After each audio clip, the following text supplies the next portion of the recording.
Good morning, and welcome to the Virginia Interfaith Center for Public Policy's live weekly broadcast. I'm Roberta Oster, the Communications Director. Our program brings you news and analysis about economic, racial, social, and environmental justice issues here in Virginia. We bring the expertise and perspective of legislators, community members, policy experts, and faith leaders. We keep you informed, and we keep our elected officials accountable. In keeping with the mission of the Virginia Interfaith Center, we will share resources and offer opportunities for you to get involved in our work advancing social justice and helping our neighbors. And the broadcast is interactive. You'll be able to comment and ask questions, so please, we appreciate your participation. And now to today's program. We're going to talk about the Redistricting Commission Amendment Number 1 that is on the Virginia ballot. And I am thrilled to introduce our guests, who are both statewide leaders, and they will offer a balanced look at the pros and cons of the amendment. Welcome to Anna Scholl, Executive Director of Progress Virginia. Welcome, Anna.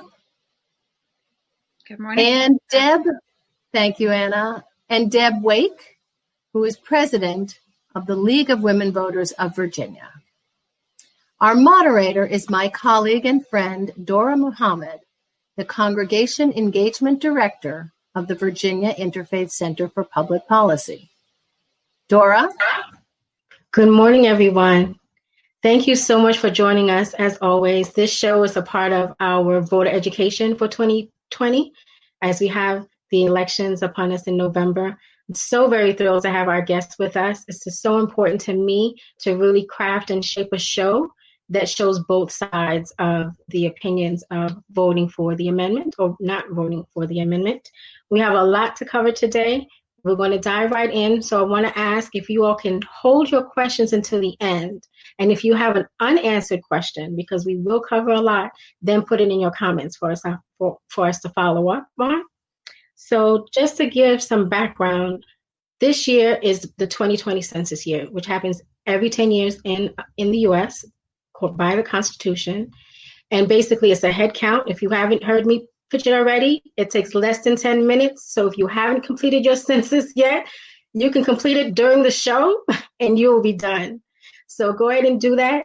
Call folks already if they haven't done it to check to see if they haven't done it.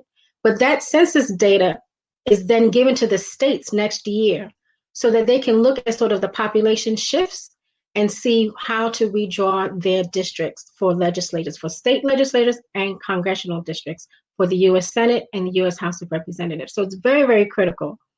So today we have with us two of our strong advocacy partners, trusted voices. We've worked long years with them. So wanted to begin with their voices as you shape this conversation. So Deb, I want to go to you first. This Amendment 1 is pitched as and championed as creating, for the first time, a citizen-led commission that is going to be able to provide citizen input into our redistricting process here in Virginia, moving this authority from legislators in the General Assembly and the governor. Why is this shift away from legislators being in the process so important for voters to understand? So Dora, thank you for that question.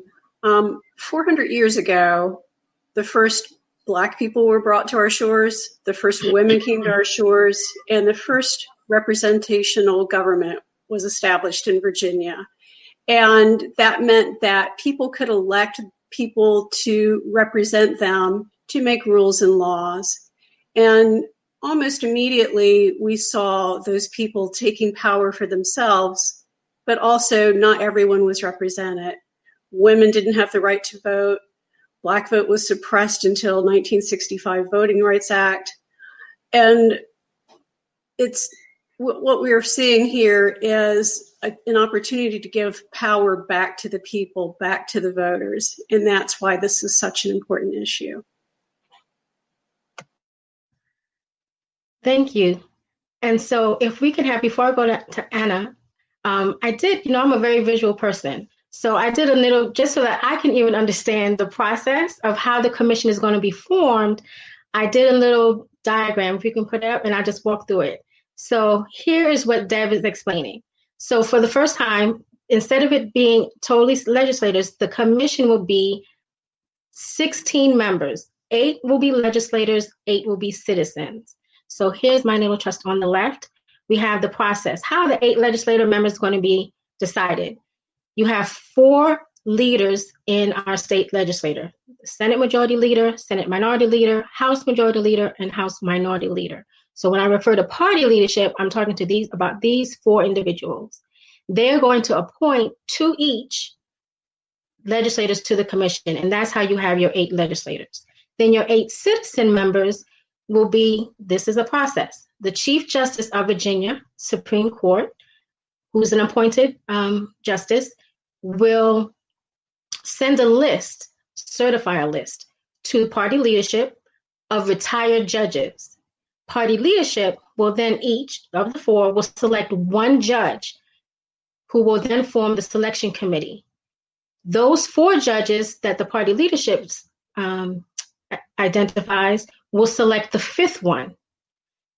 Those 5 judges then become the selection committee. Then the party leadership will submit to the selection committee a list of at least 16 candidates each of citizens that they think will be very suitable to be on the commission. Then that selection committee of 5 judges will then choose 2 citizens from each of the party leadership's list. And that forms the citizens, the 8 citizens that will sit on the commission.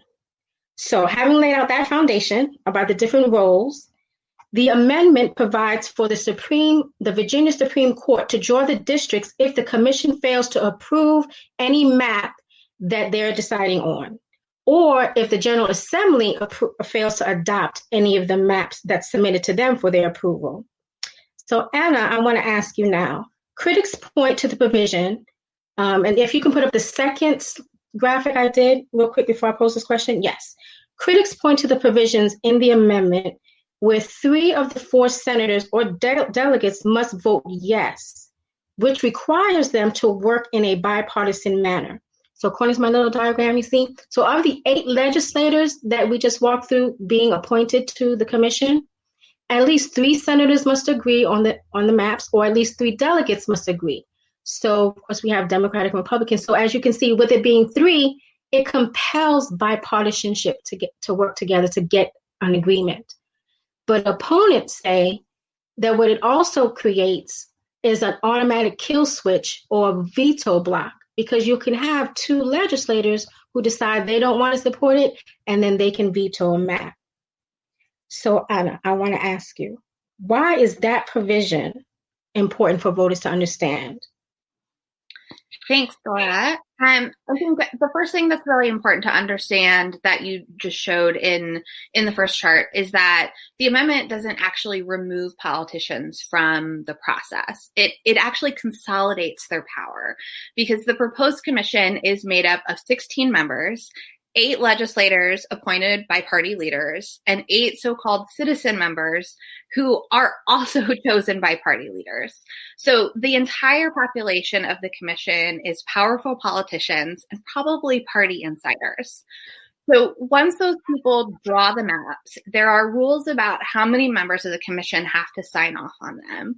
So out of all of those 16 members, it only takes 2 politicians to kill a map. So 2 delegates or 2 senators could kill a map. But part of the problem is that the citizen members don't get that same power. If 2 of the party insiders, citizens object to a map, it still moves forward.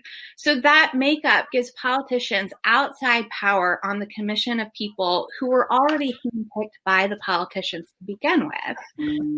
So proponents of the amendment are going to tell you that this setup is going to lead to bipartisan cooperation. And, I think bipartisan cooperation is what got us the 2011 maps that went to court 3 times and discriminated against Black Virginians. I think the only thing bipartisanship is guaranteed to lead you to here is an incumbent protection scheme. You give me the seat I want, and I give you the seat you want, and we'll all play nice. The problem is that the only people who have a seat at the table for that decision making are the leaders of the Democratic and Republican parties and the people that they handpicked to represent their interests. There's no independents, there's no grassroots activists, there's no requirements for a diverse commission, whether you think that means geography or race or gender or age or educational background or sexual orientation or gender identity. At the end of the day, the amendment consolidates the power for map drawing into the hands of politicians. Thank you. So as an independent voter, I definitely understand that. But before I move on to the next question, Deb had a correction for me, so I appreciate that on the actual leadership titles. If you want to go ahead, Deb, and then I'll pivot to you for the next question. I just wanted to point out that with the Senate, it's not the majority leader, which is Dick Saslaw. It's actually the Senate pro tempore, who is Louise Lucas. That would be the person choosing some of the citizens. Thank you.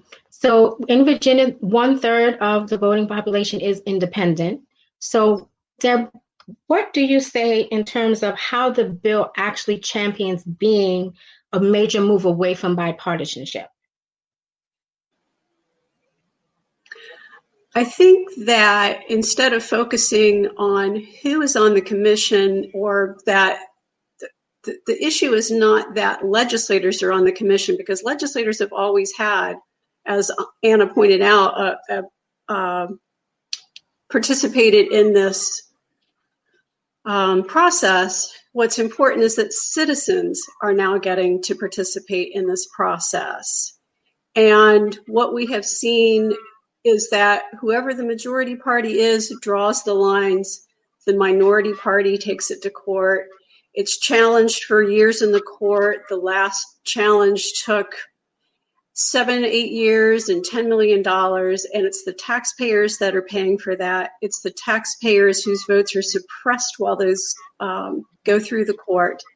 And so we don't think that having to work bipartisan for a solution is going to be a detriment. We think that citizens there and the transparency, there's all of the meetings are in the open, all of the communications are in the open. There are public hearings about the map, so the public does get to have input into which maps are presented to the legislature. The legislature gets an up or down vote on whether to accept it. They get 2 tries at that, and then it goes to the Supreme Court, which is where it goes now anyway. And the Supreme Court is the one that calls in the special master and presented the maps that were used for the 2019 elections. Thank you for that. So clearly, if you're listening, you can see Deb supports. She's definitely an advocate and proponent for yes to number 1. And Anna is an opponent of the amendment, no to number 1. But both of them are advocates for anti-gerrymandering and fair districting. So I want to make sure that that's established because sometimes it can get obscured, but I want to dive in a little bit deeper into that. Deb, can you tell me, everyone really knows, as anything that we do in advocacy is because a system is broken. And so as you explain sort of the challenges, the historic challenges, and you laid it out even in your intro remarks, how we got to this place. So important to people to understand that being against gerrymandering is a principle that we all agree on. So I definitely want to lay that there. Now, supporters for the amendment, they do, however, acknowledge that the amendment is flawed. Even during the House floor debate, there was acknowledgement of that, that it's not good, but that nothing is perfect, and we shouldn't reject the good, trying to get to the perfect, that we can't get back to where we started from or go back to nothing, that something is the nothing. Can you talk to us about what that something is that supporters of the amendment say is what will end gerrymandering, that voters should know beyond the amendment's imperfections? The reason that we were able to get this amendment through in the first place is because the Republicans thought that they were going to lose their majority power, and the Democrats thought they might gain the majority power, but they weren't sure. And so they actually ended up having to come to the table to bipartisanly pass this amendment. And so we do think that it's possible for that to happen, for them to work together for good maps. I would also point out that there were good criteria bills that also passed that went into a conference committee where it was where they were killed. And when this passes, they will have to come up with some better supporting bills that will fill in some of the gaps.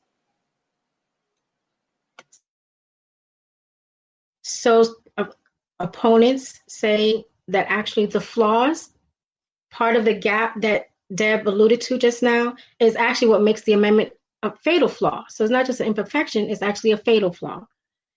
And voters are wondering, so if I vote no on the amendment on my ballot this year, what's the alternative?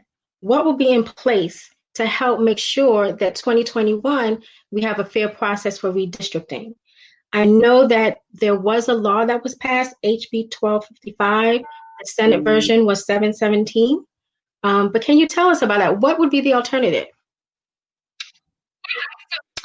Yeah, so I think that's a really great question, Dora. I think it's important first to note that there isn't actually any language in the amendment on the ballot that ends gerrymandering, and that's incredibly unfortunate. What we do have is HB 1255, which you mentioned, which was pushed through by Delegate Marcia Price this year. And 1255 is important because when we're talking about drawing maps, the how is actually just as important as the who. And the amendment is silent on the how. 1255 steps in there and does a few really important things. It establishes criteria that have to be followed in drawing maps, including very strong protections for Black communities and communities of color. It ends the practice of prison gerrymandering, where incarcerated people are counted in the community where they're incarcerated, but where they can't vote, rather than being counted in the community that they're going to return to. And it makes racial and political gerrymandering illegal. All those things are incredibly important. They're so important, in fact, that we think they need to be in the Constitution. But those are the rules that will be in place for the 2021 redistricting. But I will say, HB 1255 passed on a party line vote, and it could be repealed on one as well. We've talked a little bit about, bipartisanship and whether we need a bipartisan commission or a nonpartisan commission. And I think what we really have to get to is, are these maps going to be drawn by people who have a vested interest in the outcome, or is the process really going to be independent?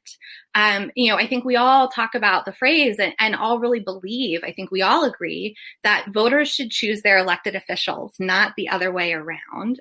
But in the context of question one, having a bipartisan commission literally means that this process is run by the two parties. And I think, and Progress Virginia thinks, that we need an independent commission without legislators on it. That's what we've advocated for a long time, and what we'll continue to push for. And I have to say, I get a little frustrated in conversations around bipartisanship, because I think that there is a conventional wisdom that is often really a fallacy, that there is inherently virtue halfway between opposite positions. And all too often that ends up valuing principle over people. If I want all my rights and to be respected as a full person, and the other side is saying, we don't really want to give you all those rights. A compromise that only gives me part of my rights may be bipartisan and halfway through between those two positions, but it's not actually good for me and virtuous. That halfway point between two opposite positions isn't necessarily good or good policy. So, the result of horse trading between 16 Democrats and Republicans on the proposed redistricting commission is really only guaranteed to be good for them, not for the rest of us. And Deb, I want to give you the opportunity to talk about why HB 1255, SB 717 is not enough? So we do support both bills. And one thing that's very important about them I don't think has been brought up yet is prison gerrymandering.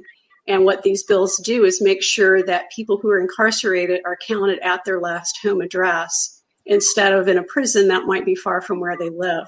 That's important because then those resources, when the census data comes back, means that those resources go back to where those people actually live and not where they're being held. But the commission that is being put forth is citizen-led. There is a citizen chair of that commission. And I would also point out that there was a nonpartisan commission bill proposed this General Assembly session, but it failed because it couldn't get support. And so that's why this is a good first step.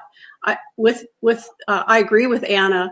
Ideally, we would love to have a fully citizen commission without legislators on it. But the fact that we'll have citizens on this for the first time is a huge step.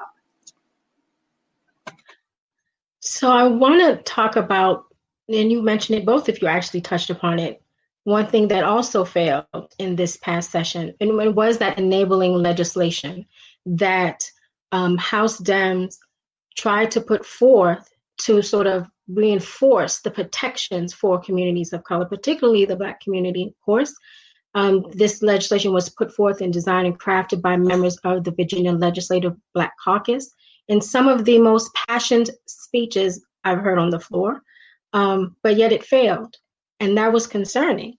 In fact, one of the things that I noted in looking at sort of the passage of the amendment, one of the shifts was in fact that around that enabling legislation. So it went from all members of the House members of the Virginia Legislative Black Caucus, except for one, voted against the amendment this year, which was a shift from the voting patterns of the House and the Senate last year when the amendment was first put forth and introduced to be passed. So I want to ask the both of you the same question. How does this amendment empower the franchise, the voting power of the Black community, and address the concerns of disenfranchisement? Because gerrymandering and redistricting unfair maps was a part of the strategy to dilute the power of the Black community's vote. Anna, I'll go to you first. Thanks, Dora. I really want to spend some time on this question because I think it really gets to the heart of so many of the concerns and the opposition to the amendment. I think you mentioned the enabling legislation that didn't pass this past session. Regardless of what the General Assembly puts into law, those laws can be changed by any, single session of the General Assembly. Only a constitutional amendment has to have input from the voters in order to change. And when we think about this particular amendment, the lack of protections for Black and Brown communities is a huge problem. Because, unequivocally, Black lives matter. People are marching in the streets, and we are in the midst of the greatest racial justice uprising in a generation. And I don't think that there can be any justification for putting a new amendment in our state constitution that isn't rooted in racial equity. And specifically to this amendment, it's not sufficient for ensuring Black and Brown voices have a seat at the table that respects their power.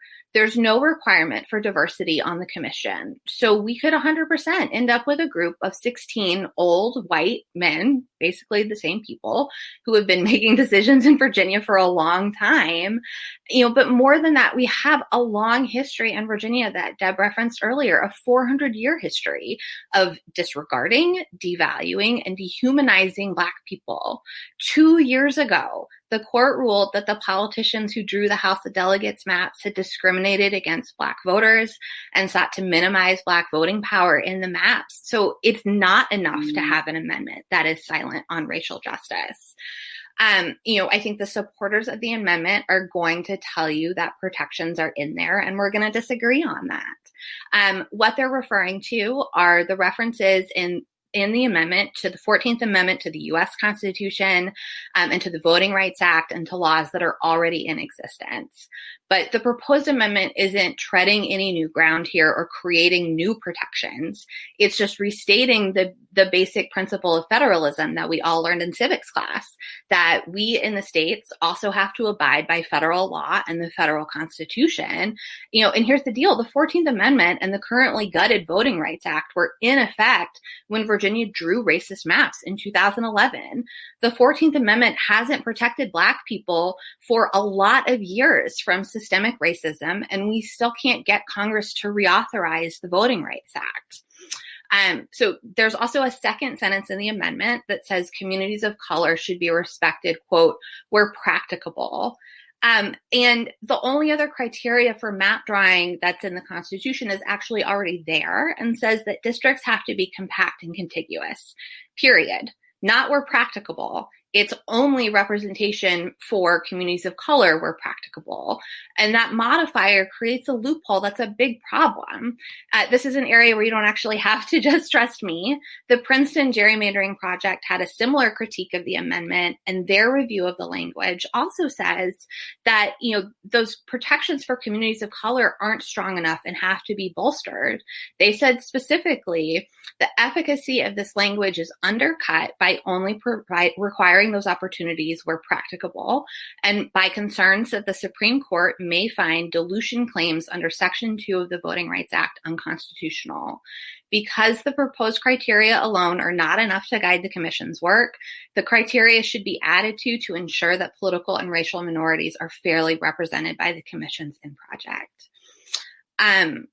I think we have a lot of work to do. We have so much work to do to dismantle white supremacy and systemic racism. And it has to start with not repeating old patterns where, we as people who hold power and legislators say to people of color, just trust us. We've got you. Just wait a little bit and we're going to take care of you. Don't worry. No, we're not. We've got to take care of everybody now. And I think we have to vote no on one so that we can write an amendment that puts the people most impacted at the center of it and that is rooted in racial equity. Thank you for that. Deb, same question. Want me to repeat it? How does the amendment empower the franchise of the Black community, protect their voting power, and address the concerns of disenfranchisement? So as Anna pointed out, Anna, in the constitutional amendment, there is the language that puts the Equal Protection Clause of the 14th Amendment in there. There's also the protections of the VRA, the Voting Rights Act of 65. I would also point out that we were supporting a Voting Rights Act to be placed in Virginia because this is something that's sitting on the desks of senators in the U.S. Senate that they have not renewed the Voting Rights Act. They've called it the John Lewis Voting Rights Act now when it was reintroduced after his death. So we do think that putting these protections are very important. However, the constitutional amendment just puts the framework in there. And the bills that they allowed to die in conference committee so that the constitutional amendment would have a harder time when voters got a crack at it, did put these important languages in there. And as soon as this passes the ballot box, legislators will get busy and put the criteria language back, the bills back that need to be put in there. And I would also point out that I don't think that Speaker of the House Phil Corn or Senate Pro Tempore Louise Lucas are going to put forth 16 candidates each who are old white men. I think that if you're trusting them to trusting Democrats to draw the maps without gerrymandering this time, that you have to trust that they're going to put good people on the commissions as well. I want to talk about the history of the League of Women Voters as well, because you, again, everyone in this room, this virtual studio, is an advocate for fair redistricting. And the League of Women Voters first put out a position in 1983. And so I really wanted you to lift up sort of what parts that are, so we talk about what's not in the amendment, what parts that are in the amendment that really reinforce the work of the League of Women Voters that you're proud of. So I'll talk about when women first got the right to vote. And it wasn't all women, but in 1920, predominantly white women got the right to vote. And the reason it was so important for them to have the right to vote is that they didn't have any opportunity to change the laws that were governing them. And so one of the first laws that you saw passed was child labor laws, because the people in power were not concerned about laws that weren't affecting mostly white privileged landowning men. And so that's why it's important that people are represented in their government. You can see the changes that took place this year, all of the voting rights. We've got Women Protection Act, we got Gender Protection Acts. So all sorts of things happen when you have better representation in the government. And so that's why this is an important bill for us, because it improves people's right to vote. And more than the right to vote, but it improves their representation so that better laws are produced. And I would mention that in 2019, when the Supreme Court failed to come out against gerrymandering, they said that it's a tool that the political parties can use, that the National League started a 50-state campaign, including the District of Columbia, called people-powered fair maps, so that this is a high priority, all from the lowest level of the league to the highest, that it's important. If you visit, we had a URL there for the redistricting resources that's available on the League's website, and there's a nice graphic logo. I told you I'm visual. There's a nice people-powered maps on their website. So I want to shift to Anna now. So many opponents say that the amendment actually, again, for decades, as Deb has shared, decades here in Virginia specifically, there's been a fight and a push for fair redistricting. But many say that to fight to get something done in 2019, there was a rush to make sure that something was passed before the session ended, but that actually what was passed was not what advocates had been really advocating for all these years, and sort of was scuttled for sort of that compromise. But sometimes it's essential, but for this particular piece of legislation, I want you to talk about Progress Virginia and sort of what's missing from the amendment that you all find critical in terms of what you all have advocated for years. Yeah, I mean, I think, Deb and I agree on the long-term goals, right? That where we have a democratic system where everyone's voice is heard and they have the power to affect change in their communities, and that we need fair and equitable representation to get there. Where we disagree is whether the impacts of this amendment before us are going to make progress towards that goal. And for us at Progress Virginia, I think I've talked about it already. We want reform that gets politicians out of the business of drawing maps, not that consolidates the power of politicians and, their handpicked people to draw the maps. And we have to ensure that Black and Brown communities have a real voice and real power in choosing their representation and in choosing their representatives. Deb mentioned the, expanding voting rights for women and how critical that has been for women being able to impact their own lives, right? We lost Ruth Bader Ginsburg last week, who was an incredible advocate for making sure women have autonomy over their lives and decision making.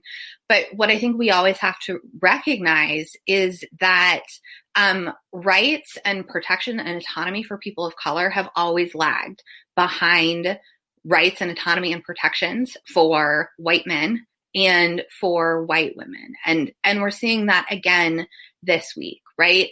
In Kentucky, where, charges are not being brought against the police who murdered Breonna Taylor, we're seeing, a system that is working the way it was designed to, right? To shut communities of color out of power. And in order to change that, in order to fix that, I think we have to be really intentional and explicit about how we are not even vesting power in communities of color because they already have it, right? But in recognizing and respecting the power of communities of color to determine their own destinies. And for us, the amendment doesn't get us there. So just to follow up on that thought, because many point to the fact that last year, when the amendment was first put forward, House Dems voted for it, but then this year they didn't. And so, there's the thought that, well, they voted for it last year because it was a GOP-controlled legislation. And so just the exhaustion of the years that you talk about fighting for rights here in this country, it's exhausting, it's frustrating, and it can be desperate at times. And so you take sort of what you can get, knowing that it's a brick wall that you're going to face. And so wanted you to speak to the position of Progress Virginia for those who say that now that the Dems are actually in the majority, that no, they're voting no now because they really see the opportunity to push for better reform that they didn't have the opportunity before. What is Progress Virginia's position on that and as the reason for that shift in the context of what you just shared?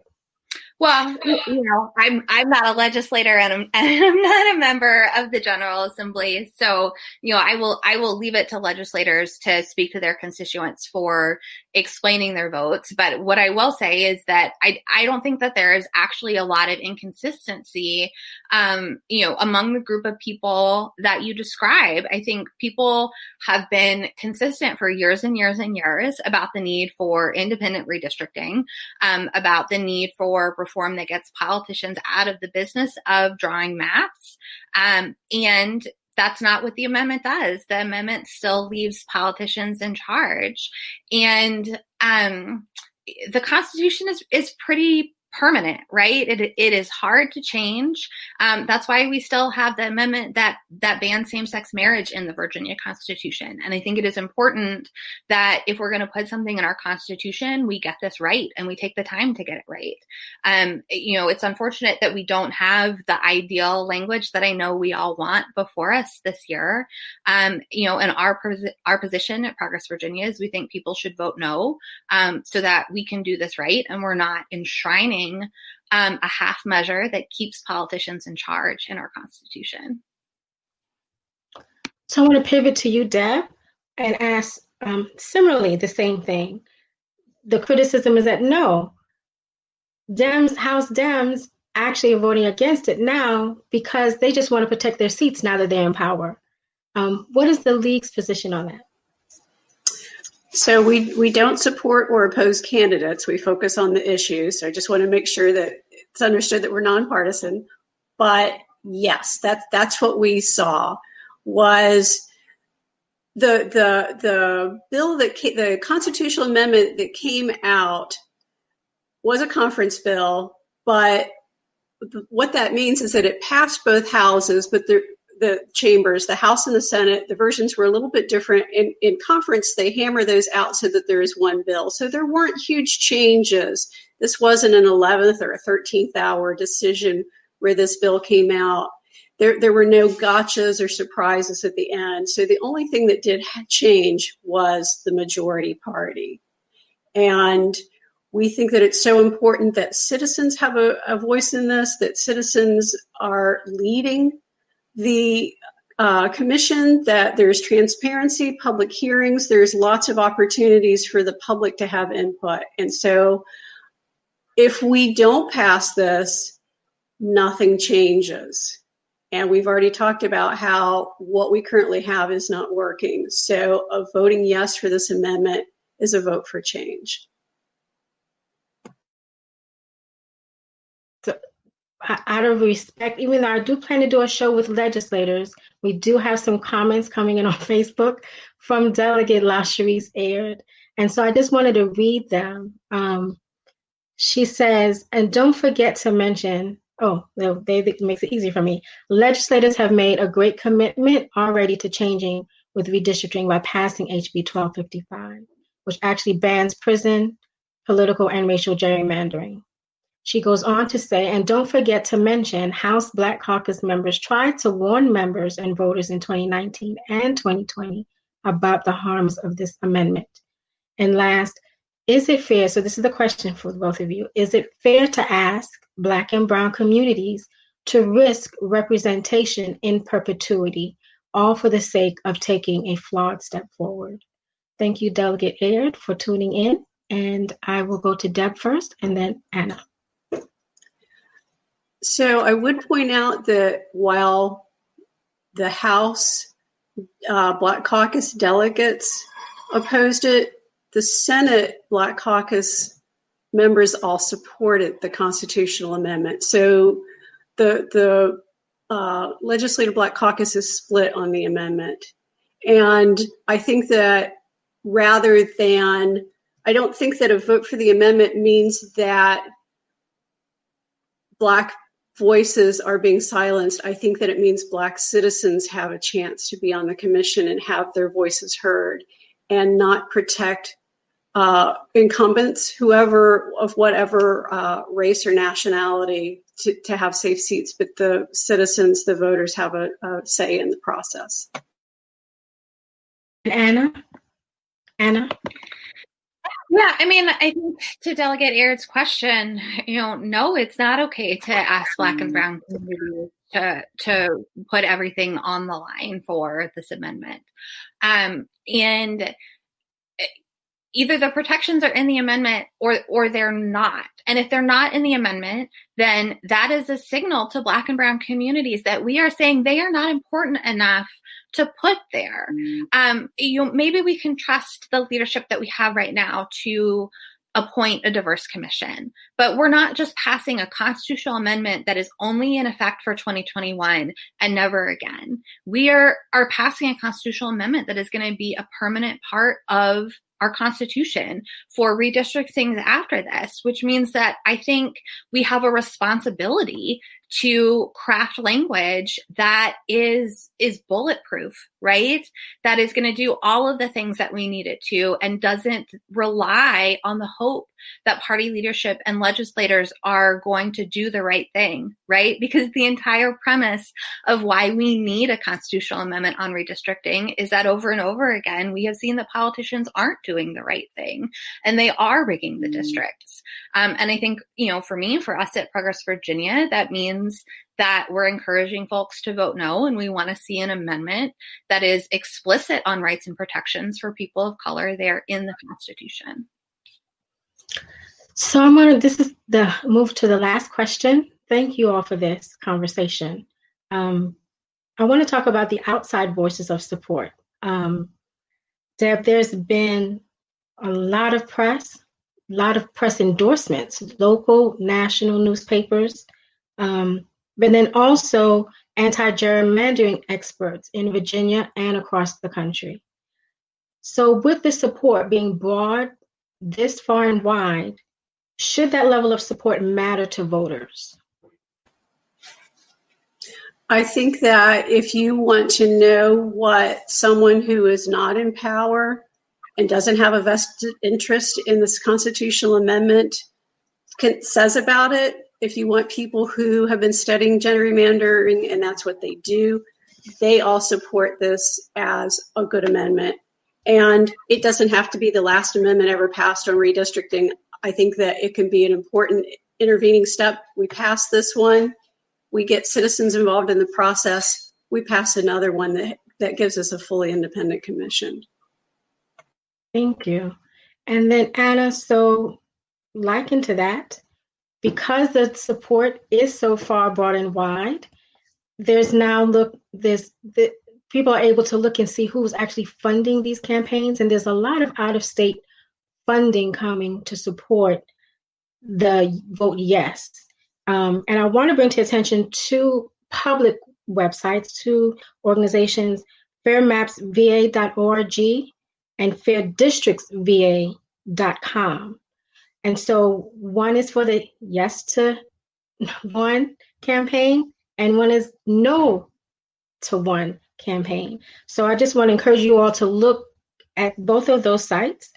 But Anna, I want to ask you, so people who advocate against the amendment, most notably, there's been some shifting from people who supported the amendment who are now opposing it, including the former president of one of the leading advocacy organizations here in Virginia. Should this type of shift be important to voters? Yeah, I mean, I think, there are supporters on both sides, right? And there are quote unquote experts on both sides of the amendment, right? And there are experts in racial justice and civil rights who have strong concerns about the amendment. You bring up the former president of One Virginia 2021, and I have a lot of respect for Linda Perriello, who you're referencing, and I've known her for a long time. As I said before, I don't think there's anything inconsistent in her position or in the positions of a lot of people who are opposing the amendment, because we've always advocated for independent redistricting. And unfortunately, there is no choice before the voters this election season. That is that. Voters have two options, and both of them are going to end up with politicians being in charge for 2021. Either voters approve Amendment 1 and the power to draw maps is consolidated with 8 politicians and their handpicked friends, not just for this redistricting, but enshrined in our Constitution for likely a very long time. Or we reject the amendment and vote no and leave map drawing this time around in the hands of all 140 legislators under the constraints of HB 1255, which, remember, is actually the only thing that bans political and racial gerrymandering and lays out the criteria they have to meet. And then we all keep working to pass the amendment that I think we all agree we need, that establishes an independent redistricting commission and puts protections for communities of color in the Constitution where they belong. So I'm voting no because I think that's the best short-term and long-term option to get us to the change that we need. So I just want to thank you all for your time. Thank you all for the audience who's listening. I am going to wrap up with a closing thought, but I want to show appreciation and how much I'm grateful for your transparency, Anna and Deb, for being with us this morning. At Virginia Interfaith, I manage our civic engagement program, so this show was very, very important to me for several reasons. As I prepared to moderate the conversation, I reflected on the images that I saw of people lined up to pay respects to Justice Ruth Bader Ginsburg and her fight for gender equality in this country. I recall the fight this past January to make Virginia the 38th state to ratify the Equal Rights Amendment, which was passed by Congress in 1972. It aimed to broaden the scope of protection for women's rights in the Constitution, which began with the passing of the 19th Amendment in 1920 to remove sex as a barrier to the right to vote. Then I reflected on the fight to protect the rights of Black people in this country. The 15th Amendment to the U.S. Constitution was passed in 1870 to remove race as a barrier to the right to vote. That was a fight 150 years ago, and we Black people are still fighting. What transpired in the past 150 years? Poll taxes, literacy tests, the jelly bean jar test, how many bubbles in this bar soap test, just to get access to the ballot box. Sometimes just straight up violence, intimidation, and lots of misinformation. The Voting Rights Act of 1965 was deemed a landmark because it ended most of that. But just like the years immediately following the end of the Civil War and the first Reconstruction era laws, the Voting Rights Act transformed political power in this country. By the middle of 1966, over 1 million Southern Blacks had registered to vote. And by 1968, almost 400 Black people had been elected to office. The Voting Rights Act contained a legal instrument called preclearance, which created a process for keeping state and local authorities from using slick tricks to prevent Blacks from voting. It put the burden of proving that changes in voting procedures were free of racial mischief. white Southern leaders realized that while it had become nearly impossible to limit Black voters' access to the ballot box, it was still possible to limit the power of the votes they cast. So even after the Voting Rights Act passed, more geographic districts changed to at-large voting, more elected positions were replaced by appointed ones, and more reconfiguration of state legislative districts in order to dilute the power of Black voters. And so here we are. In 2013, the Supreme Court gutted the Voting Rights Act in its Shelby v. Holder decision by stating that there was no longer an apparent need for preclearance provisions. Subsequently, 22 states enacted new restrictive voting laws, and Virginia was one of them. Black people are still fighting to protect the power of our vote in this country, and that is an indisputable fact. That is what I heard when I listened to the Black legislators on the Virginia House floor debating this amendment and fighting for enabling legislation. I encourage folks to listen to it for yourselves as you decide yes or no on Amendment 1. Read the pages of the amendment. It's only a couple. We will post links to both of these on our civic engagement page on our website. Virginia is voting now. We are 40 days out from Election Day, November 3rd. Early voting ends on October 31st. Due to the COVID shutdowns, cancellations, and quarantine, the number of voting registrations are half of that of what it was in 2016. October 13th is the last day to register to vote, and October 23rd is the last day to request your absentee ballot so you can vote by mail or hand deliver your absentee ballot. I just got mine yesterday. You'll find our voting guide. This is all my PSAs. You'll find our voting guide on our website with all this information and more for you to share and help inform others.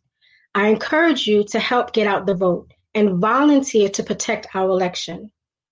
In October, after the special session ends, we're going to do our best to try to get some legislators on a show to discuss the amendment again.